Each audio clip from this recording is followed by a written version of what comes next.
Hey there, and welcome back. When it comes to iconic devices, Apple is the best in the business. Whether it's its iPhones, MacBooks, and more, Apple's known for pushing the limits of its products to new levels.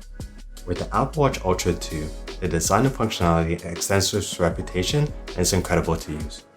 In this review, I'll be looking at the features and testing in an outdoor wet environment to decide if it's worth the purchase or not. So make sure you stay to the very end to hear if I recommend it or not. That being said, let's begin.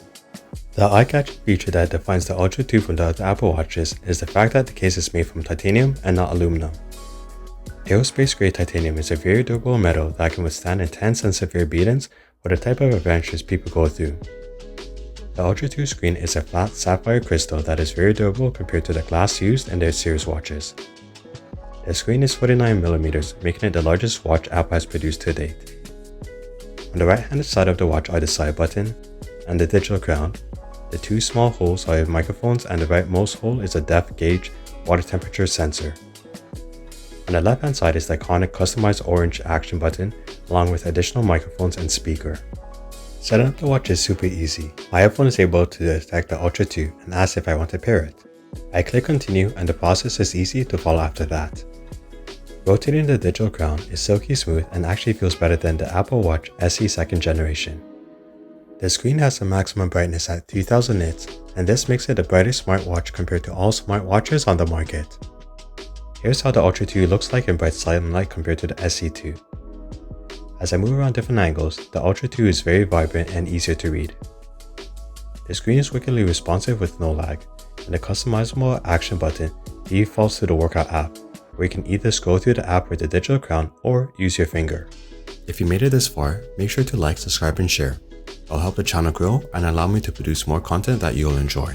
Another design that makes the Ultra 2 stand out to the series watches is the watch band. Here, I have on the Ocean Band, which is great for water sports and recreational diving.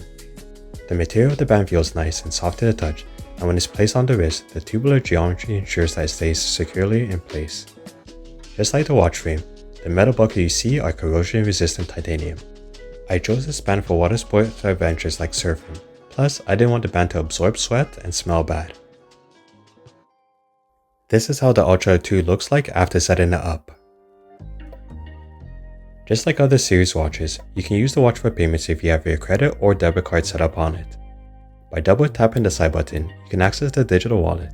For demo purposes, I have an old concert ticket from Ticketmaster still stored and you can see the text at the top of the screen saying, "Hold near reader."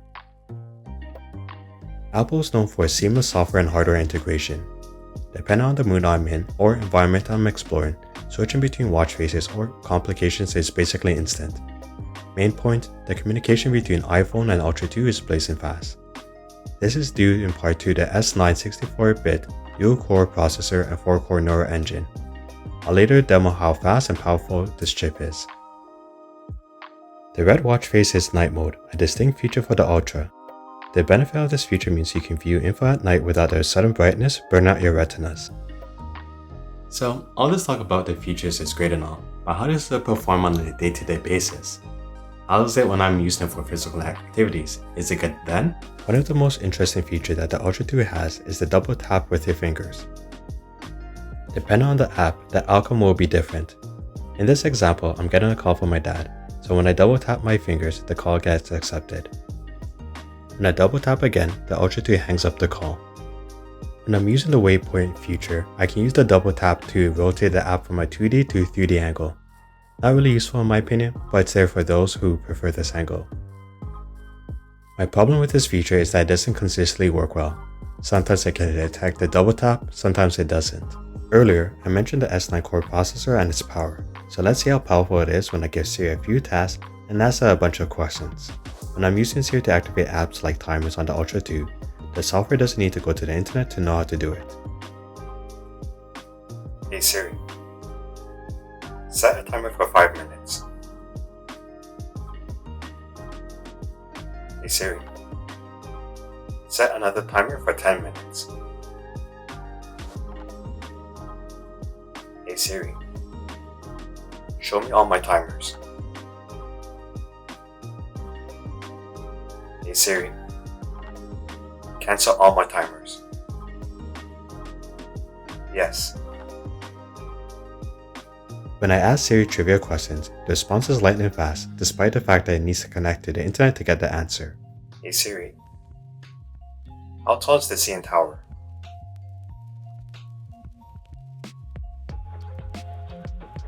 Hey Siri, what's the capital of Spain? Hey Siri, how deep is the Mariana Trench?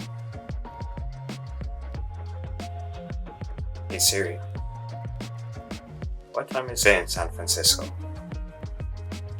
With AI large language models being so hot right now, I'm excited to see how Apple integrates tech like Apple Intelligence, ChatGPT, Anthropic, and more to make their devices smarter.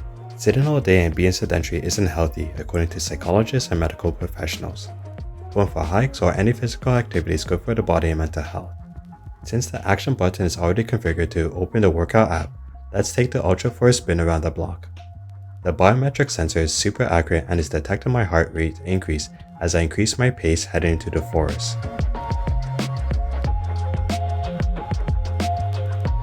The waypoint compass is a feature that places these geolocation markers as you move.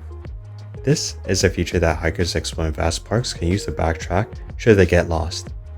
Even though it's showing dots on the screen, I can change the colors of the dots and set custom markers like campfire, first aid station icons, and more. Apple prides itself for its products to work in rough, tough, and wet environments, but I want to try the Ultra 2 in a swimming pool to see how it performed. The pool has a depth of 1 meter, hence the sign, but it'll be enough to test the Ultra's capabilities. Setting up the Ultra to record laps is easy. I press the action button, select Pool Swim, and I'm ready to go.